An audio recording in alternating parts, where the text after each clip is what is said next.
Thanks, Steve, for that. Thanks for having me here today. I'm going to talk to you a little bit about Telstra, everyone's favourite telco. Maybe not quite, but we'd like to get it that way. So one of our goals is to actually change the way that people talk about Telstra. So we're endeavouring to do that, and it's going to be a bit of a journey. So quickly, just to tell you a little bit about Telstra. Many of you will know all about us, but there might be some things you don't know. Really, Telstra's been serving customers for over 100 years. We have a great geographic distribution and a big history in connecting people in remote areas well before the digital age became upon us.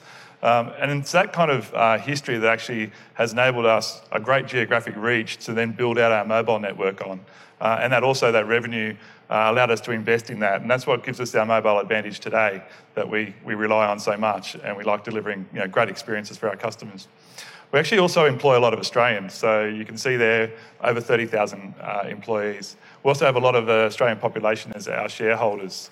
Also along with that is a lot of superannuation funds invest in Telstra. So with all that comes a lot of responsibility, a lot of conservative kind of approaches to business, but at the same time we know we have to reinvigorate ourselves and kind of translate into a digital world. We'll get left behind, and those margins for those super funds will disappear. So what we're really seeing is a bad customer experience overall, and that's what we're working on, and that's what we're trying to change, who Telstra is and what people say about us. And what you've seen in the digital world as well is the same outcome. So if we roll back a few years, about 3 years ago, we had a very catalogue-based website. It wasn't really there for sales and service, and it gave a poor customer experience again. So it was really something we had to change. So 3 years ago, we started a group called Telstra Digital, bringing all the disparate groups within Telstra together, all the online teams together, to have a customer-centric approach to how we did business and how we went out to market in a digital fashion. We put things together to do that. We say now that it was very obvious. We thought these are the things that we needed to do to react to the market and to be a leader in digital. And we look back and go, well, they're obvious. Of course we were going to do those things. At the time, it probably wasn't so obvious, but we really had to get an app suite into the marketplace. We didn't have any apps, so we didn't have any customers able to check their usage. And as you know, telcos sometimes aren't the best at charging the right amount for data, or what customers might think. So it's good to let them check their usage. So we did that into Android, into iOS. We even did it into Windows and BlackBerry. I don't know if we'll continue to keep doing that for a long time, but we did go there. We went into the mobile web as well for those people that weren't on a native application. We also needed to simplify the experience online, and you'll see that in our My Account space, and also to show all our product holdings, because we didn't have a place where you could actually see all the products you had with Telstra. And if we're having a customer-centric view, we really needed to change that. We invested in social as well. We really needed to go in social, and I'll show you some data in a moment around the usage of social in the Australian marketplace especially. And if you're not there, you're missing out on where you need to be with your customers. You can all imagine sitting on the lounge now with your iPad, watching TV.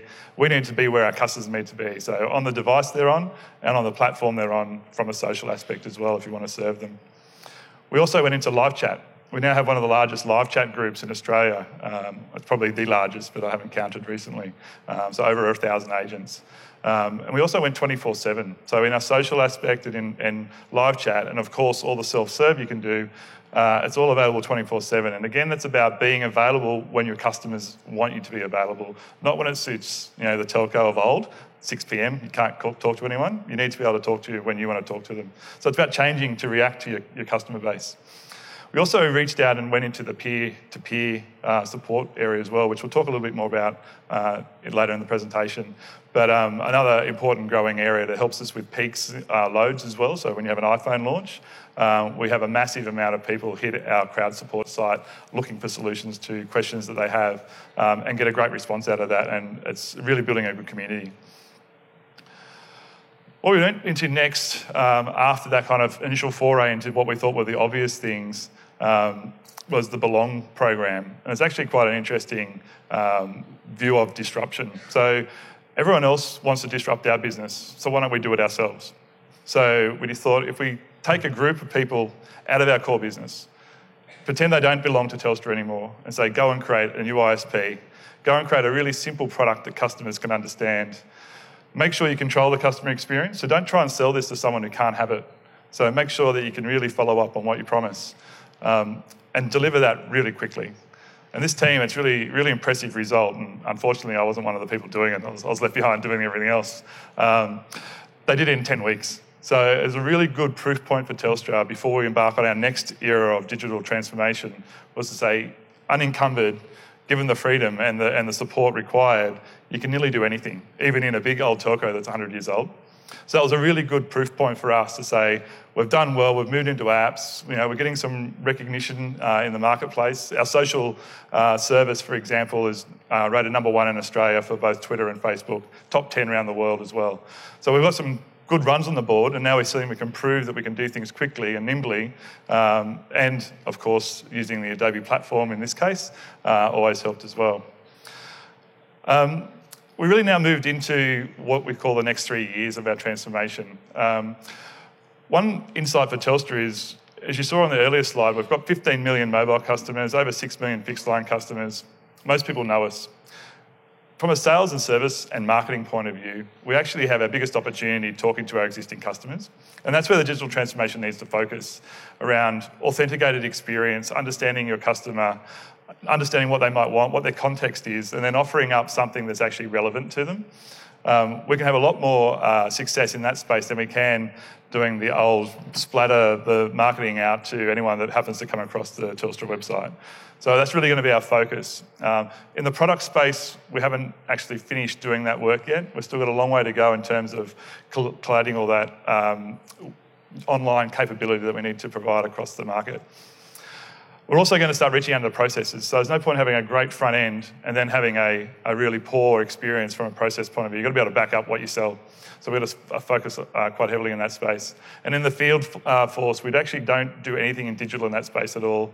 It's a massive group. They touch a lot of our customers and they can offer a great experience. So we want to give more control to our customers there through appointment management and for tracking Uber style their technician when they're on their way to their site. And collaboration. So we want to extend the peer-to-peer support to our internal customers as well, and internal employees.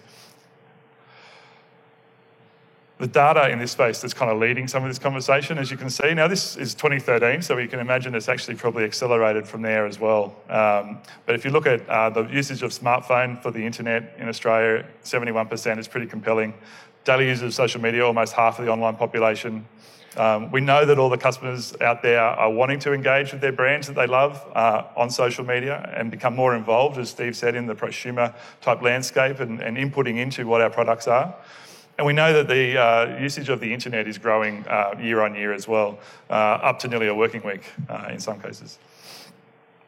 What's the most picture tells 1,000 words, really. The great example of where we've come to and from is 2005 doesn't feel like that long ago, but it looks like eons when you look at that picture.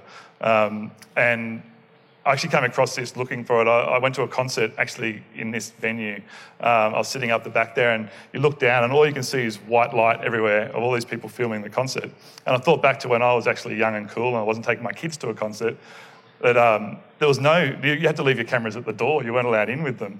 And you kind of think of how times changed. And then I came across this and I thought, this really shows you the way that the landscape has changed in terms of how people react and want to share their life through their devices. It's mobile and it's social.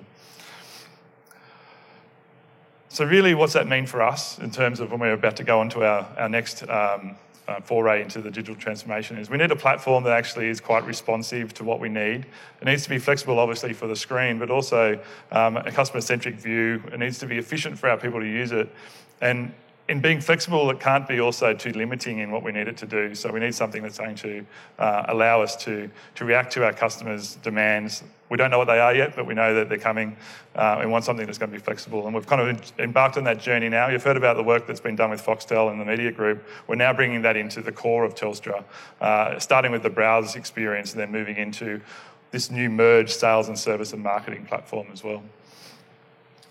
The second last thing I want to talk to you about, there are other implications, but it really is around crowd support again. So we talked about employee collaboration. It's getting into the field force. You've got 30-year veterans working in this space with lots of knowledge. They're not sharing it with anyone. And these kind of platforms will actually help you do that. So we really want to not only do this for our customers, but for our internal people as well. It has a massive opportunity in peer-to-peer support. And lastly, we've talked a lot about digital and technology, but one of the key things we need to think about is really there's still a customer at the core of everything that we're doing. So while technology can enable all this, we've still got to just not take our eye off the fact that the customer is at the centre of everything that we do. And that's all we have for today. Thank you.